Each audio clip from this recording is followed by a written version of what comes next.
from where the news comes first. This is News Channel 2 at 6. Tonight at 6, a burnt rainbow flag and an investigation now underway. All of this in Little Falls during LGBTQ Pride Month. Also tonight, the community remembers Deputy Kurt Wyman 8 years after he was killed in the line of duty. But first, it gives you the chills as you roll into a school. The kids have all the energy. The ride for missing children rounding out its final corners. Good evening and thanks for joining us. I'm Kristen Copeland. The ride for missing children starting to come to an end. News Channel 2's Brent Carney has been following this ride from the beginning of the day in Oneida and is now at the finish point with New Hartford. Brent.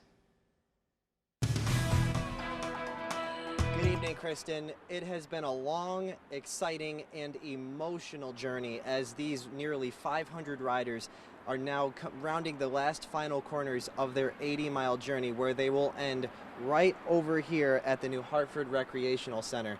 Now, just to give you guys a summary of what occurred today, the ride as a whole raises awareness for missing and exploited children throughout the area, and each rider had to meet a minimum of $500 in donation collections to participate. And in fact, Kristen, some even surpassed that by a lot. And today has just been a day filled with emotion, and we've followed these riders the entire 80-mile journey, and I can say they just didn't give up at any corner. The ride is the biggest fundraiser for the National Center for Missing and Exploited Children, and one of the main goals of this ride was to give hope to the family members who have lost a child that it will be found. And so we never will close that out. And to the families of missing children, they are all active. Those cases will never be closed out until we bring them home. So. And Kristen, we are getting word that the riders are going to get here at around 6:15, and you can just see people are lined the streets waiting for these riders to come through. I know I'm very excited because, like you said, I've been following these guys ever since the very beginning this morning in Oneida. So I'm very looking forward to seeing them concluding their journey here in New Hartford. Live in New Hartford, Brent Carney, News Channel 2. Kristen, back to you. Raising money, raising awareness. We have video and pictures and interviews at WKTV.com as we bring these riders in. A remembrance ceremony wrapped up not too long ago for Oneida County Sheriff's Deputy Kurt Wyman, who was killed on this day in 2011 during a standoff in Augusta. The ceremony took place at the Oneida County Correctional Facility, which bears his name. His father spoke to the crowd that gathered. Brian Wyman says this day is not just about remembering his son, but remembering all of the men and women who serve their communities each and every day. There's a service every year for Joe Core, service every year for Tom Lindsay.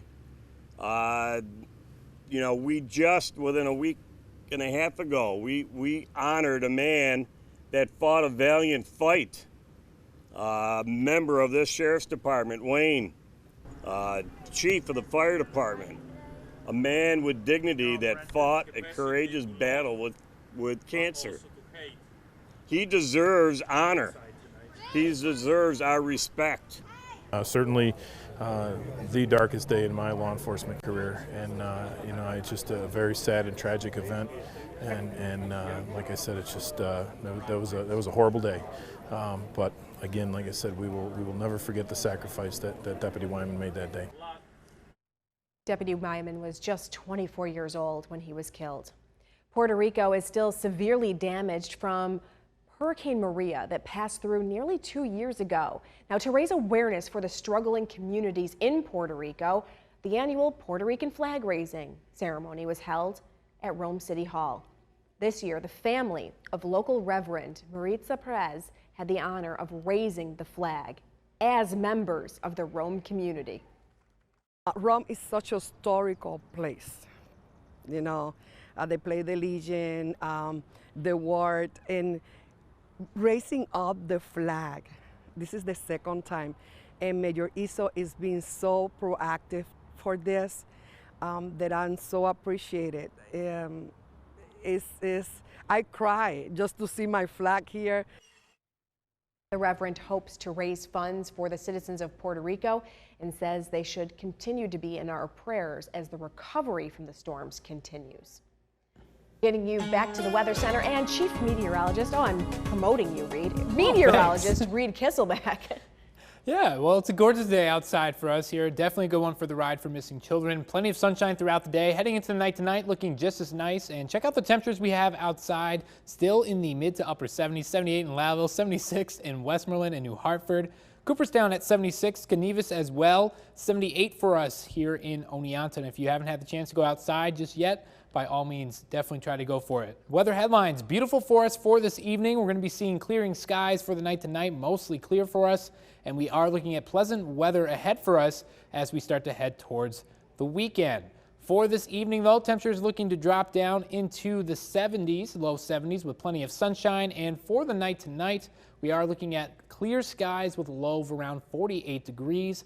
Coming up in just a few minutes, we'll have a look at what to expect for tonight and for the start of the weekend. Kristen. Brand new at 6, state police are targeting speeding and aggressive driving. It's Speed Week. Troopers are also focusing on patrolling highway work zones. Both marked and unmarked cars are going to be on the roads. This is your warning. During last year's Speed Week campaign, troopers issued more than 24,000 tickets. The campaign runs from now through Wednesday. An Oneida County Sheriff's deputy was involved in a crash in Kirkland this morning. Everyone is okay. The sheriff says Deputy Brian Warcup was driving on College Hill Road while responding to an emergency call, lights and sirens. Warcup tried to pass a driver near the intersection of Green Apple Way when the other driver turned left in front of the deputy. No tickets have been issued. The psychiatrist who sexually abused his patients was back in Utica City Court. Dr. Surendra Jory was convicted in February. His attorney was asking the judge to set aside the verdict, but today a new court date was set for sentencing, June 21st. Jory's trial was a bench trial, meaning a judge, not a jury, rendered the verdict. It's LGBTQ Pride Month. Last weekend in Little Falls, however, a woman found her expression of pride burned. News Channel 2's Jolene Ferris explains. Pride Month almost turned into Intolerance Weekend in Little Falls. The woman who lives in the Stanube Street home came outside on Sunday to find someone had come onto her property in the night and burned her LGBTQ pride flag. Little Falls police are investigating and say it's too early to speculate about motive. It could just be somebody not knowing what it stood for and just felt the need to burn something or damage property. If it does turn out to be a bias-related crime, we'll investigate it as such and we'll charge it as such. An ugly surprise for this Little Falls homeowner, but then love chased out hate. And this one is actually vinyl, which is fantastic. They left that with a note. Someone left a new, larger flag at the home of the woman whose flag was burned. The person who left the new flag also left flame-resistant spray. There's also been an outpouring of support throughout Little Falls.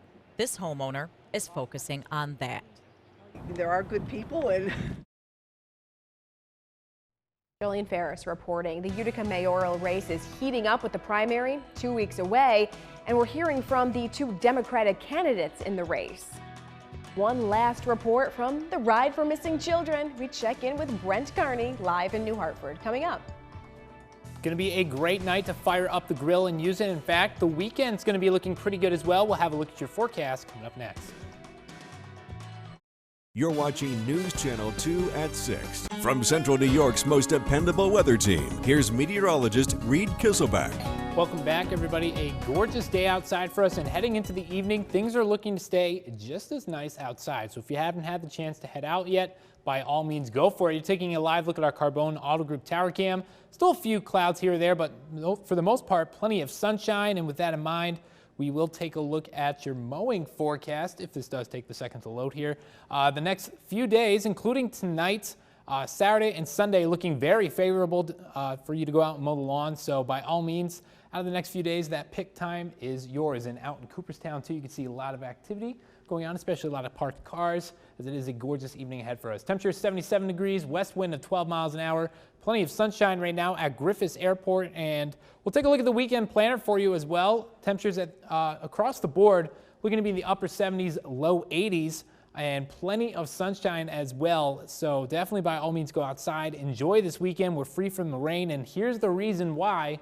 We have high pressure well off to our north. That is helping to keep us in the clear of any signs of rain or even some cloud cover. You can see we do have a couple clouds right around the Pennsylvania border. For the most part, that's going to be staying at bay, and we won't really be seeing all too much cloud cover for us. So with that in mind, if you'd like to start out your weekend around the fire, we are looking at mostly clear skies. Temperatures at this point going to be dropping down into the low 60s. Great start for the weekend for us here. And we'll take a look at your skycast, working our way through the rest of the night tonight. By 10 o'clock, if you are going to be heading out, might want the light jacket. Temperatures are going to be dropping down into the 50s at this point. With those clear skies, temperatures are going to continue to steadily drop down into the low 50s and upper 40s, and that's where we look to really be starting ourselves off as we head to Sunday. So by 7 a.m. or Saturday. So by 7 a.m. we are looking at those temperatures in the low 50s. Getting closer towards noontime, though, plenty of sunshine going to warm us up, and by the time we're at noontime, those temperatures are looking to be right towards the mid to upper 60s. So good news there. Not going to be staying cool for too long. We are expecting those highs to get up near that 80-degree mark, and by the time we're at 6 o'clock, we're looking at those temperatures starting to drop back down towards the mid to low 70s. So good news for us there. For the night tonight, we're looking at a low near 48 degrees with clear skies. For the day tomorrow, looking at a high near 80 with mostly sunny skies. Very pleasant day in store for us here, and we'll take a look at that 7-day forecast. Sunny for the weekend, but by the time we get to Monday, we're going to see the return of some rain showers. Chance for some thunderstorms in there as well. Cooling down too on Tuesday as the rest of that rain looks to depart. We're looking at highs for the rest of the week from Wednesday on in the low 70s, upper 60s. Wednesday, though, right now looking like the only fully dry day of the week for us. So definitely enjoy the week. So enjoy what we have ahead. Yes. All right, Reed, thank you. No problem. Still to come, my News Channel 2 at 6, it's high school sports regionals from Carrier Park in Syracuse. Spencer Davidson's going to check in with a score update live from the Oneida girls softball game. Plus, the former Remington Elementary School's status is up in the air. We'll tell you what's being planned. You're watching News Channel 2 at 6. We are proud to serve Little Falls and all of Central New York. The Cooperstown Camera is brought to you by the Lake House Restaurant in Richfield Springs. A candidate for Utica mayor wants to stop what he calls yo-yo budgeting. Decision 2019 coverage tonight. Democratic Councilman Joe Marino says it's hard for families to plan and pay bills when election years dictate tax levy increases and decreases. He says he wants to bring stability to the process and plans to do planning ahead.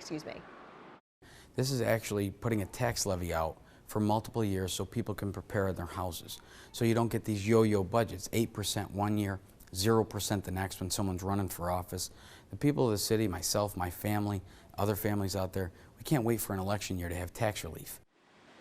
The Democratic primary is June 25th. In response, incumbent Mayor Robert Palmieri notes what credit rating agencies S&P said in 2018 that Utica's budgetary performance is strong. Palmieri says, quote, "The facts speak for themselves. 7 years ago, I inherited a city on the brink of financial crisis. We have expanded the city's tax base by $28 million and put more than 600 properties back on the tax rolls over the last 7 years. We've implemented multi-year budget projections and have been nimble enough to deal with the unexpected. Bond rating agencies have upgraded our bond ratings, and they are not running for office. The facts matter. Everything else is just talk." Central Valley School District is looking to make a decision on the former Remington Elementary School. Right now it houses Herkimer Bosse's Pathways Academy. Bosse's is interested in buying the property. Central Valley is putting an advisory committee together to figure out over the summer if it makes sense to sell. Selling the building would require 2 separate votes. The first vote would be on a referendum to sell the building. If that passes, a second vote would be whether to sell the building to Bosse's.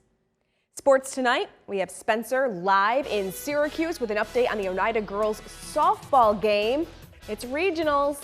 Plus, Brent Carney checking in one last time at the conclusion of the Ride for Missing Children, live in New Hartford.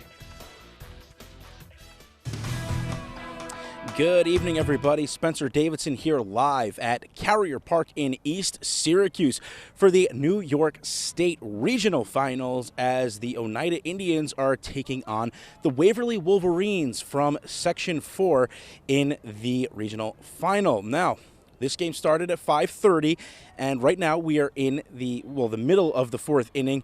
The top of the fourth just ended here, and Oneida has themselves a 2-1 lead. They actually went down initially. The pitcher for Waverly, Wendy Hammond, hit a home run to put the Wolverines up 1-0, and then Oneida came back and they were able to tie it and then pull ahead in the bottom of the third. So that's where we stand right now. Oneida in the lead, and Kyra Slotzhauer just got out of a little bit of a jam, a runner on second. She struck out too. So right now Oneida looking pretty good. Now they're going for their first ever spot in a state Final Four.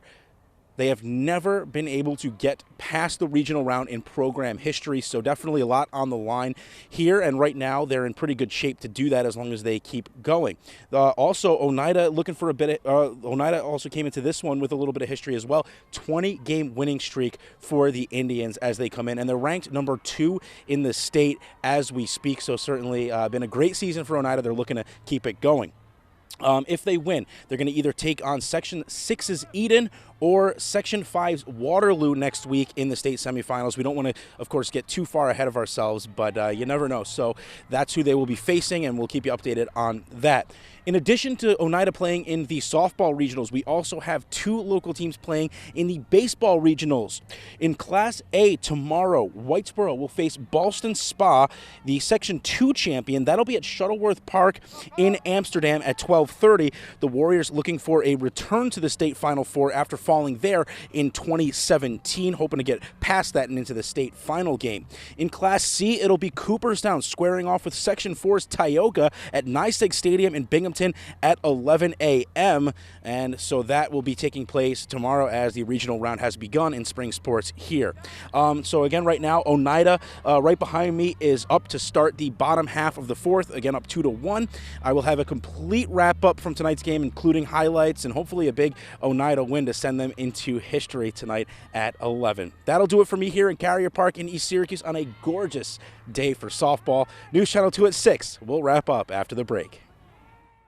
One final time, we check in with Brent Carney live in New Hartford for the Ride for Missing Children. Brent. And well, good evening, Kristen. 80 long miles has now come to this, and look, they're back. It's been a very long, emotional, and exciting 80 long miles for some of these runners. And I spoke to him earlier this morning before he took part on this journey, and now I'm going to speak to him once again. It is our own meteorologist, Bill Cardis. Now, Bill, that must have been a very long 80 miles. Just sum it up for me. It's a very long day, but it's a very rewarding day. We stop at schools. We do silent tributes to honor families of the missing children. One of the coolest things that we did this year, we went by something called the Ring of Hope. And that was by MVCC. That was different. That was just absolutely amazing, absolutely touching. It was a good day. We had great weather. We didn't really have a lot of people falling back. I remember, especially compared to last year when it was so much warmer. It's a really good experience for everybody. What were some of the highlights? Well, like I said, the Ring of Hope was the big one. The school visits are phenomenal, absolutely phenomenal. The kids are so exciting. Every school is different. They have different ways of celebrating. The riders coming in, they have their own chants. The signs are amazing. And again, there's so much to speak of. Every school is different. Again, like I said, at the end of the day, we start as one team, we finish as one team, and again, it's all to honor this cause. All right, and thank you, Bill. And again, really, congratulations. And that'll do it here for the Ride for Missing Children. It's been an amazing journey. And Kristen, for the last time, live in New Hartford, Brent Carney, News Channel 2. I'm going to send it right back to you. BK and BK tonight. Here's what the team is working on tonight for 10 and 11.